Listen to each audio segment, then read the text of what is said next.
Et c'est parti, on va découvrir notre logiciel Figma. Figma qui va nous permettre de faire des interfaces utilisateurs. Donc ce qu'on voit ici, ça s'appelle une maquette. C'est une représentation fidèle d'un site, donc qui soit en mode mobile ou qui soit en mode tablette, qui soit en mode grand écran d'ordinateur, qui soit en mode tout ce que vous voulez. Ok. Donc là, on a un site en mode écran d'ordinateur. Très bien. Donc on voit qu'il y a tout, il y a la barre de navigation, etc., toutes les images, etc. Donc c'est pour ça que Figma est le plus utilisé. Ça va être pour créer des maquettes, et on appelle ça des mock-ups en anglais. Ok. Mais il n'y a pas que les maquettes. On va également pouvoir avoir des wireframes, ça veut dire fil de fer à peu près. C'est des schémas qui vont être moins représentatifs d'un site, mais plus schématiques, comme ça, donc sans les images, sans les bonnes polices d'écriture, sans les couleurs, etc., etc. C'est ce qu'on fait avant la maquette en général. On peut le faire par exemple sur une feuille de papier, mais on peut aussi le faire sur Figma si on veut. Ensuite, après une maquette, qu'est-ce qu'on peut faire? On peut faire des prototypes, ou prototypes en français. Prototypes. Les prototypes vont nous permettre de visualiser les animations, les interactions, les transitions, etc. etc. Donc est-ce que j'ai un bon petit exemple ici? Alors on va se faire quelques petites prototypes un petit peu plus tard, mais si vous voulez, on imagine voilà, qu'on clique sur une image et que ça l'affiche, et donc on verra en fait l'animation. Alors il n'y a pas de code, hein, il n'y a pas de code quand on fait des maquettes, etc. Enfin, Figma va un petit peu nous aiguiller et va essayer de nous donner un petit peu de code en CSS par exemple, mais ce n'est pas le devoir du designer UI qui va de faire le code, d'accord? C'est pas à lui de fournir du code. Il va fournir une maquette et ou un prototype, un ou des prototypes, et c'est au développeur de coder tout ça, d'accord? C'est au développeur de coder tout ça. Donc nous là, dans ce cours, on va vraiment juste faire la partie visuelle, on va créer les maquettes, voilà. Donc très bien, ça c'est Figma. Comment on va faire pour se connecter? Comment on fait pour l'utiliser?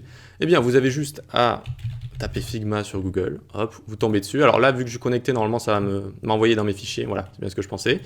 Donc par exemple, si je tape Figma Download, je pense, Figma Download, normalement, vous, si vous cliquez pour la première fois, vous arrivez sur cette page d'accueil.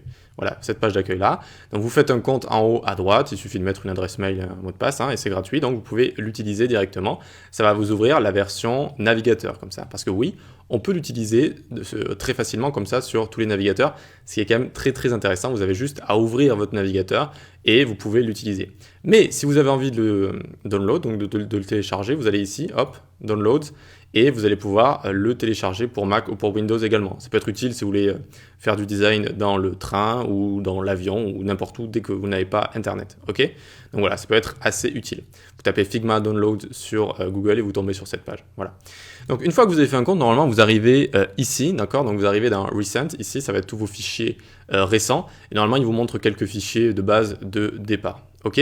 Et donc ici, ce qu'on va pouvoir faire, c'est un petit plus ici. Vous voyez, on va cliquer sur plus. Ok, ça nous fait un nouveau fichier, comme ça nous fait un nouveau projet. Donc hop, une fois que c'est fait, on arrive sur cette présentation. Vous avez vu qu'il n'y a pas trop d'outils partout qui vont nous gâcher la vue, donc on n'est pas trop perdu, ça va, vous allez voir que c'est très bien fait, c'est pas très dur à comprendre, c'est ça que je veux dire. Ok. Donc là, on va vraiment faire une overview classique, on va faire une vue d'ensemble très rapide, parce que j'ai pas envie de faire ce genre de cours où je vous explique un petit peu un par un chaque chose, chaque petite propriété qu'il y a ici, et au final on l'oublie en une seconde en fait, donc tout ce que je vous ai dit, vous l'oubliez juste après. J'ai pas envie de faire ce genre de cours. Ce qu'on va faire, on va regarder par exemple comment choisir des couleurs, comment choisir des polices d'écriture, etc.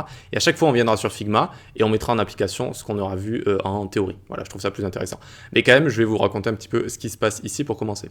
Donc, on a d'abord ici les fichiers, donc tout ce qui est enregistré, etc. Les plugins, on reviendra dessus un petit peu plus tard. Ensuite, on a une petite souris ici qui nous sert à tout simplement naviguer, à sélectionner des éléments directement, sachant que c'est la molette ensuite qui va nous permettre de naviguer comme ça sur notre tableau directement. Ensuite, très intéressant à côté, c'est les frames, d'accord? Donc un frame, ça veut dire un cadre directement.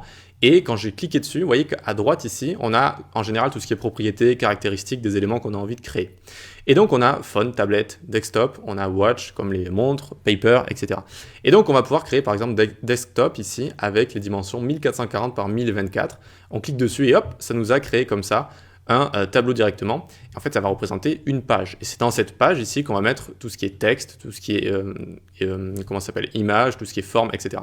Et vous voyez qu'on a ici un petit élément qui est apparu.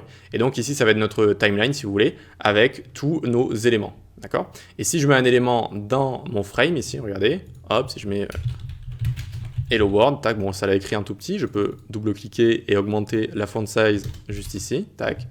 hop, eh bien, on peut voir que ça l'a rajouté à droite ici, ça l'a rajouté dans mon cadre, d'accord? Ça l'a rajouté dans mon cadre, directement, ok? Donc les cadres, ça sert à créer des pages, d'accord? À créer des pages directement, ça sert à les englober comme ça.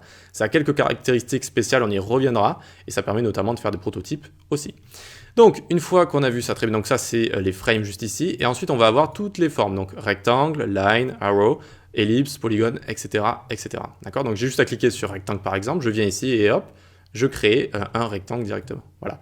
Et je vais pouvoir facilement le centrer, hop, et tac, tac, hop, comme ça. Nickel. Donc on a créé un rectangle ici, on aurait pu créer une ellipse également comme ça, et là regardez, on change sa width et 8, on met 300 par 300, et hop, on a un petit rond juste ici. Alors, à chaque fois que vous créez quelque chose, vous voyez que vous avez toutes les caractéristiques à côté, c'est-à-dire sa position sur X, sa position sur Y, vous pouvez cliquer et faire bouger tout ça, d'accord? Donc regardez, là je fais bouger avec la flèche directionnelle du haut, tac, tac, je peux centrer, etc. avec tout ce qu'on a à droite juste ici, je peux centrer donc sur X, sur Y, etc. On y reviendra dessus en détail quand on créera des choses un petit peu plus complexes. D'accord? Pour l'instant, ça ne sert à rien de vous expliquer tout ça. Donc ensuite, on va avoir un objet, une caractéristique, une fonctionnalité, je voulais dire plutôt, pen ici, qui va nous permettre de faire des lignes directement. Tac, et hop là. Et on va avoir une fonction assez avancée qui va nous permettre donc de faire, de bend tout ça, c'est-à-dire de tordre tout ça pour faire des angles ou pour faire des vagues ou pour faire des effets assez stylés, pour dessiner des icônes, etc. D'accord? C'est très pratique tout ça. Donc on reviendra également dessus. Pour l'instant, ne vous focussez pas trop sur ça. D'ailleurs, je vais hop, le fermer comme ça. Il faut savoir que Figma, c'est aussi beaucoup de raccourcis super cool, notamment ici. Comment je fais par exemple pour zoomer, dézoomer? Je vais simplement faire CTRL molette comme ça, tac tac, ça va me permettre de faire ça.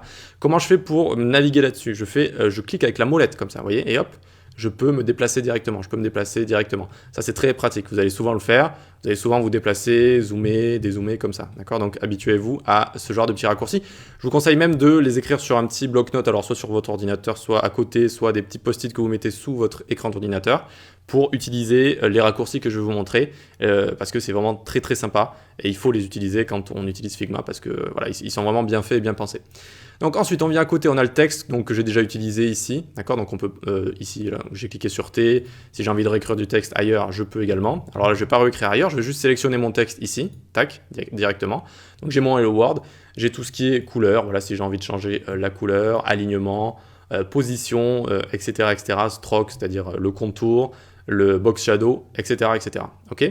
Donc on a texte juste ici, ensuite on a notre petite main qu'on a là, ça va être pour sélectionner également tout ça. Alors on peut prendre la main juste ici, on peut également juste se déplacer. La main va juste servir à bouger comme ça notre frame de manière générale, d'accord? Notre frame qu'on a créé qui entoure le tout comme ça.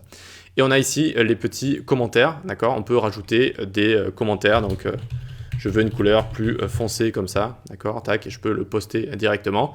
Et donc, hop, j'ai mis un petit commentaire. Donc, si vous le montrez à un client, par exemple, que vous avez envie de le partager en mode collaboration, eh bien, il peut vous dire, là, j'ai envie d'une couleur plus foncée, là, j'ai envie d'une taille plus grande, de plus de box shadow, etc., etc. OK? Très bien.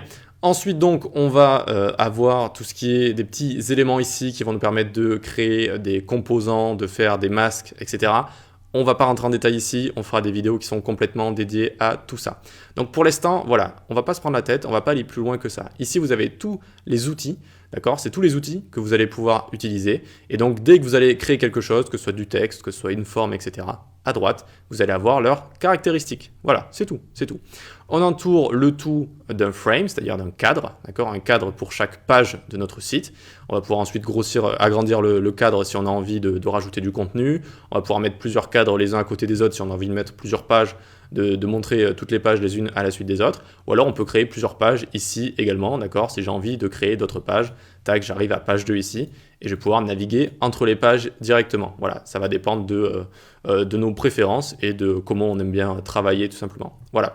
Donc, dans les prochaines vidéos, c'est parti, on va pouvoir voir comment choisir des couleurs, comment choisir des polices d'écriture, faire du font pairing, c'est-à-dire prendre des paires de polices d'écriture, comment utiliser un système de grille également, vous allez voir que ça va être avec les frames ici.